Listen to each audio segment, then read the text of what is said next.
Shalom, shalom mon frère, shalom ma soeur, je bénis le nom du Seigneur, comme je le dis toujours, pour ta vie et pour ce que le Seigneur a fait. Frère, je suis là, tu le vois, voilà, la mer à Jacquesville. Et je veux, voilà, donc derrière moi c'est la mer, l'océan Atlantique, je crois que c'est ce qui borde la rive de la Côte d'Ivoire, à Jacquesville. Et pendant que j'observe cette mer, oui, une adoration me monte dans le cœur. Il est dit dans Genèse 1 que au commencement, Dieu créa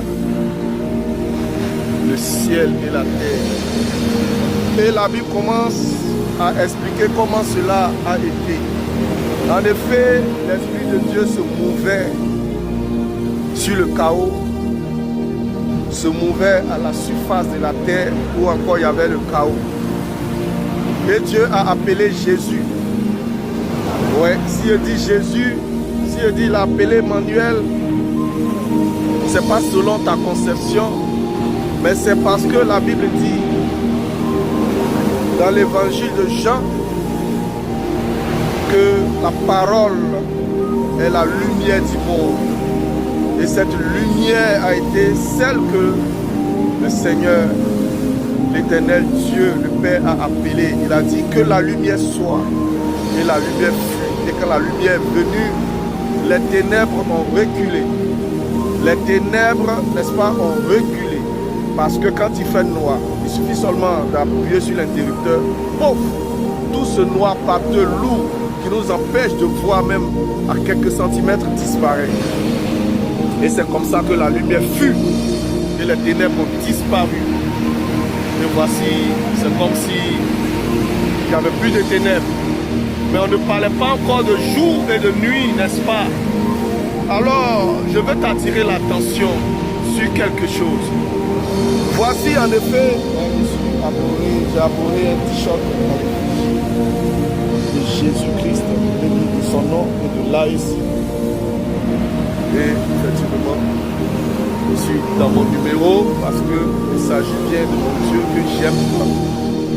Alors je continue pour dire que plus loin, la Bible nous enseigne que Dieu a séparé les eaux. Il y avait de l'eau dans le chaos. Et le Seigneur a invité, n'est-ce pas,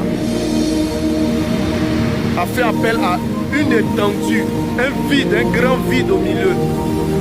Et cette étendue-là s'est appelée les cieux. Nous sommes sous les premiers cieux, je veux dire dans le premier ciel. Plus haut, le deuxième ciel. Et plus haut encore, le troisième ciel. Là où nous pouvons supposer que notre Seigneur étend son trône. Oui, tient son trône. Et les cieux ont inséré, ont séparé, se sont insérés, je veux dire clairement, entre les eaux d'en bas et les eaux d'en haut. Et là, voici l'amas, les amas des eaux d'en bas, que la Bible dit, ces amas d'eau d'en bas sont appelés mers, mers. Il y a plusieurs mers, j'ai lu dans la Bible, je crois qu'il y a un S à la fin. Ça veut dire que il y a plusieurs mers, effectivement. La mer Méditerranée et tout ça. La mer Rouge, la mer Salée, tout. Alors frère, les eaux d'en bas, yeah. Et puis maintenant, il y a les eaux d'en haut. Les eaux d'en haut, telles que la Bible a décrit dans Genèse 1, tu peux lire avec moi, sont comme au-dessus des cieux. Waouh! Encore c'est un mystère. Je ne saurais l'expliquer encore. Je prie pour que le Seigneur, à un moment donné de ma vie, me révèle ces choses.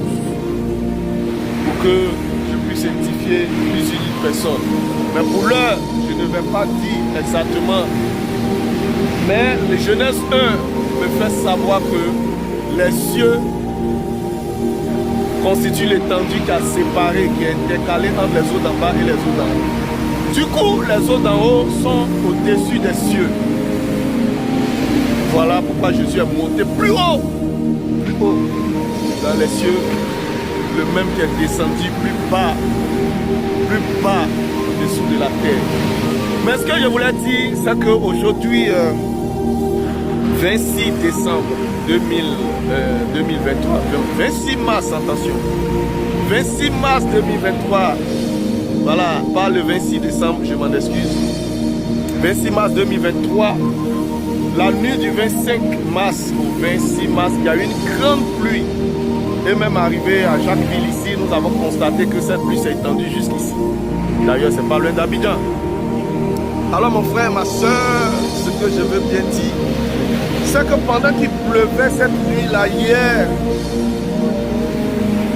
il y a eu une inondation, sinon une infiltration d'eau dans toute ma maison et dans la maison de mon voisin. Puisque nous sommes tous deux au 4e, au-dessus du bâtiment, au 4e, et un gros tuyau qui devait servir d'évacuation depuis la dalle jusqu'en bas a mal fonctionné à cause des bouchons et autres.